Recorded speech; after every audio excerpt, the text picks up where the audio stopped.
Myself and a number of individuals have spent the last several months pursuing an understanding of, given a particular macroeconomic context, whether it makes sense to pursue an investment strategy or an austerity strategy in an attempt to migrate that economic situation in the desired direction. And there are a number of discussions that have been going on within various places within and associated with systems thinking world, and we're in the third version of a simulation model, and the intent here is to sort of provide an update as to where we are at the moment. So there is a Systems Wiki focus page, which is sort of the the central point from which all of the different elements that are associated with this effort are in fact linked into this page one way or another, and this page gets updated every couple of days based upon what's been developing. And if you got to this video directly in YouTube, there is a link to this page in the description part of that video. So, and it talks about, and this video will also replace the version 2 video that's here as soon as I finish doing it. But it talks about different aspects and provides a link to all of the references that we have reviewed to this point, which are all in Delicious, and various models that we have developed over time. So, and presently we are using a model that, while we have in fact developed numerous models on our own to this point, the version 3 that I'm going to describe shortly is a variation on a model presented by Mosler Kelton as part of this a presentation at Columbia University in Modern Money and Public Purpose, Governments Are Not Households. This video is highly recommended. If I had found this video 3 months ago, I could have not read 100 other articles and books. It is in fact 2 hours long. The whole 2 hours of it are very worth listening to and spending time with. So it's highly recommended. There is a link to this on the focus page, and there is a link to this also in the YouTube video description part. So as for the model itself, the model has been, as I said, we have done numerous models to this point, and this particular variant on models is adopted from the one that Stephanie presented in the talk at Columbia University, and it has all of the aspects of this model that you will see are all dollars. The most difficult aspect of developing this model has been figuring out what we can in fact throw away to minimize the complexity of the model itself without losing any of the relevance. So all of the things, different aspects that you see in this model, they're all dollars, as opposed to some of them being level of unemployed or product or efficiency or lots of different variables.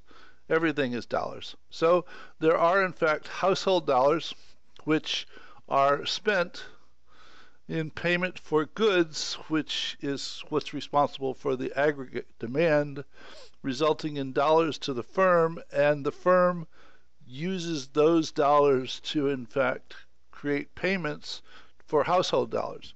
Now we know that firms buy from firms, and there are multiple alternate paths here, though this is considered to be the primary path for what is defined as the economy. Households purchase things from firms, and firms in fact create those things, employ resources to create the dollars for the households, which they then spend on things from the firm. So it's a closed loop, and it's developed as a closed loop so that there is a sense of consistency. In other words, um, what goes in comes out, though there are in fact places where there can be leakages in the system.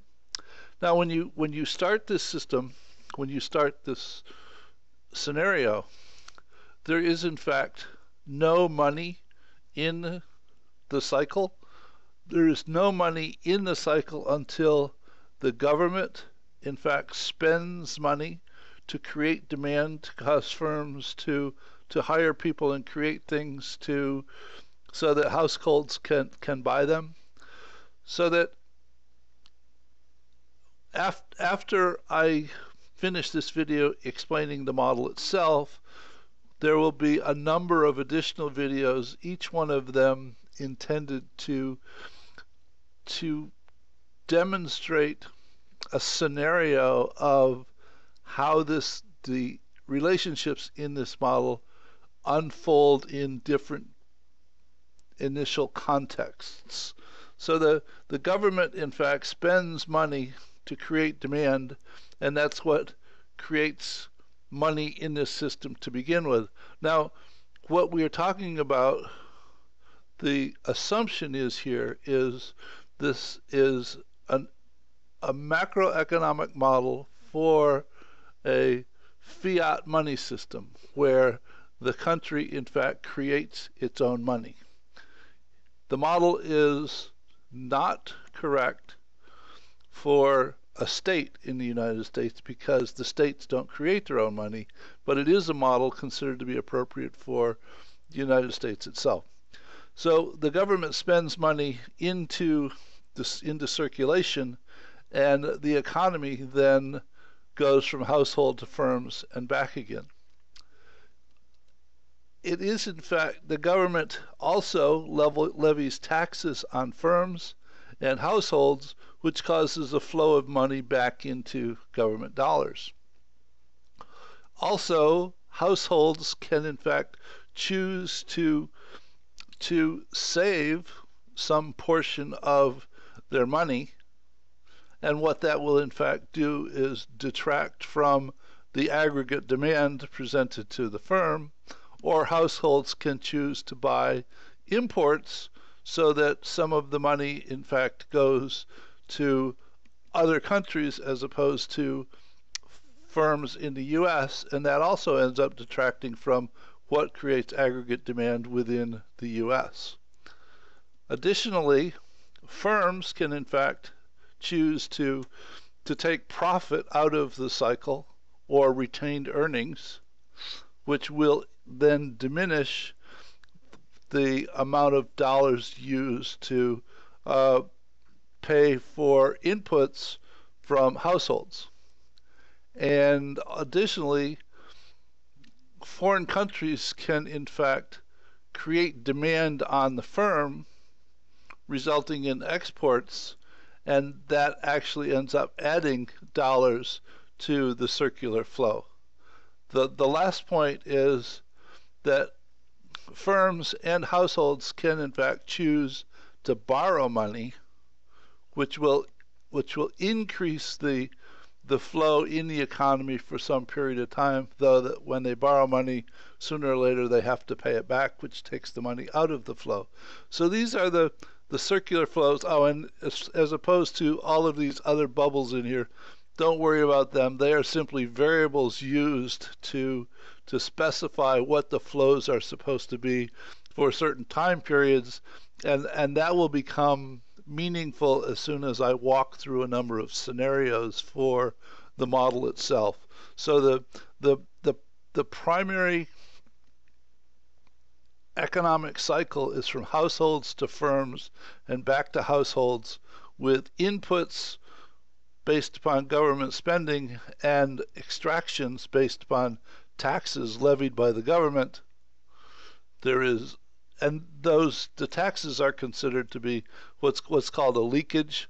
In other words, anything that takes something out of the central flow is a leakage, and anything that puts things into the central flow is considered to be an injection.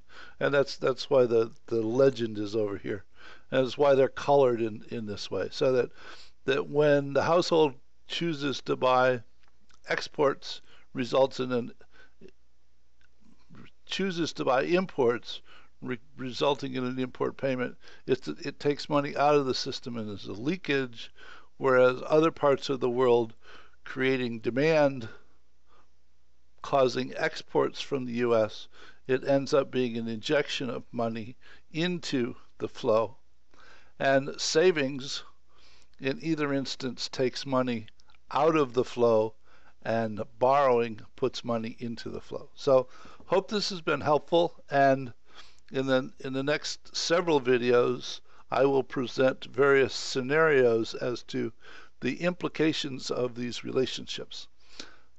If you have comments, please post them on one of the active discussions which are listed.